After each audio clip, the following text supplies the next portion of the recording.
aqoonyahanku waa tamar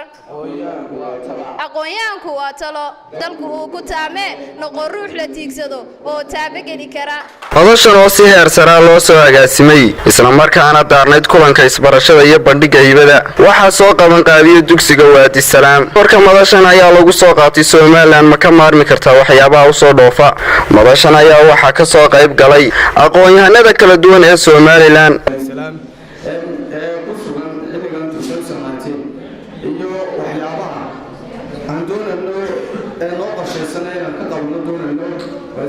haddii aan ku horeeyo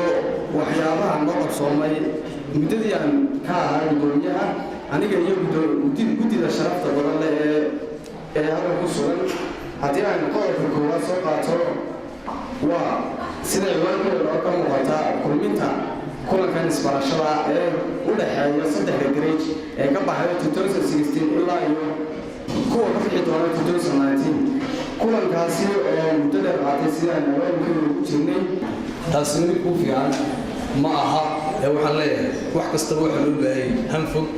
iyo biisha in lagu xiro suumidhaha ugu badan u keeno kaas waa qodobna waxaan ka odhanayaa doodii aan dhegaystay ardayda soo bandhigeen isugu jirtay Soomaaliland ma joojin kartaa waxaan dibadda laga soo dhoofsado dood ahaan marka laga tago oo aan leeyahay dood baad uga jeedeen qoladiina taageersan kuwa ka soo horjeedaaba idinkama yahayn yani sidii dhabta ah waa suuragal kuwa taageersan xaqiiqa ahaan ka soo horjeedaan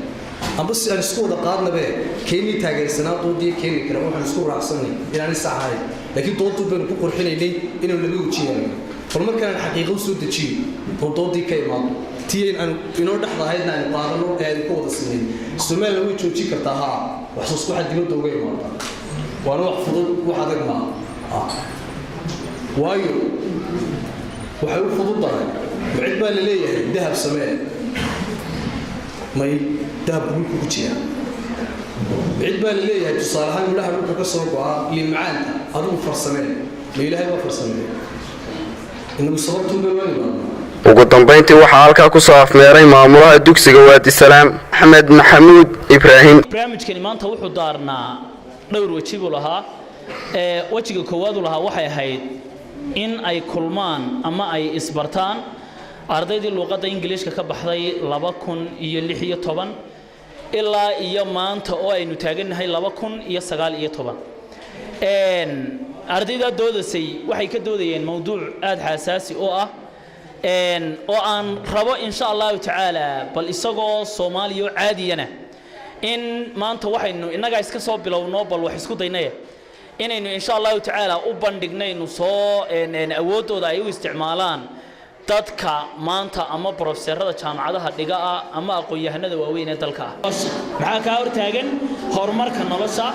waa 11 qodob 11 ka dhowr kamid ma sheegi doona insha Allah ta'ala ciwaankaagii maxaa ka hortaagan horumarka nolosha maxaa ka hortaagan horumarka nolosha qodobka koowaad jooji in aad dayacdo salaadaha Ilaahay subhanahu wa ta'ala waajibaadku Ilaahay in faro in aad dayacdo iska ilaali waayo qof aan Ilaahay tiisi gudini tu ibn aadam ma gudi karo gulna ma soomeyn karo qodobka labaad jooji in aad naftaada been u sheegto iyo shayada khiyaaliga ee aynu had iyo jeer nafteena ku sabno waan guuleysan doonaa guul baan soo hayn doonaa sidaas aynu samayn doonaa waa yidii la fiican laakiin you have to be act ku dhaqan oo dhaqaaq qodobka saddexaad wuxuu ku oranayaa jooji in aad waqti ku lumiso asxaabta xun asxaabtu laba ay u kala baxaan waa saaxiib fiican iyo saaxiib xun waa ka abwaan weersama lahaa saaxiibkuga eegayana jiilaalkaad kala hadhaan wax weeyaan saaxiibkaad dooranaysa ha noqdo saaxiibkaaga dhabta ah ee nolosha kula wadaaga qodobka afraad jooji in aad ka cararto dhibaatada jooji in aad ka cararto dhibaatada waa in aad wajahdaa oo aad u bareedhaa dhibaatooyinka taagan inaad adigu xalkeegii abuurto qodobka shanaad jooji in aad ceebahaaga dadka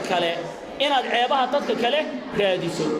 ugu dambeyntii waxa kan shahaadooyin lagu guddoonsiiyay maamulaha ayaa ardaydii soo qaban qaabisay bandhigan waa Jamaal Maxamed wararka STN Hargeysa